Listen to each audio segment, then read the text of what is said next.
প্রিয় দর্শক শ্রোতা বন্ধু, কেমন আছেন? লাভ দিয়ে পাখি আঁকবো। লাভ সিম্বলটা আমরা সবাই এঁকে থাকি। দেখেন, লাভের উপরে একটু মাথার একটা অংশ দিলাম, তারপরে কিন্তু দুই পাশে দুটো পাখনা দিচ্ছি। দুই পাশে দুটো সমানভাবে পাখনা দিব। এবার ঠোঁটটা আঁকবো। তো যাক, আজকে মূল বিষয়টা হচ্ছে লাভ সিম্বলটা আমরা প্রত্যেককেই বিভিন্ন সময় মনের অজান্তেও এঁকে ফেলি বা আঁকা হয়েছে জীবনে প্রত্যেকবার।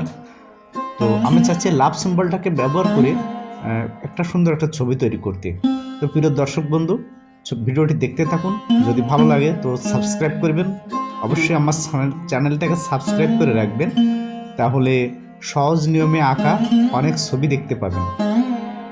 আমার আইডিটা ভিজিট করে দেখবেন, আমার চ্যানেলটা ভিজিট করে দেখবেন, যেখানে অনেক সুন্দর সুন্দর ছবি এখনো আছে।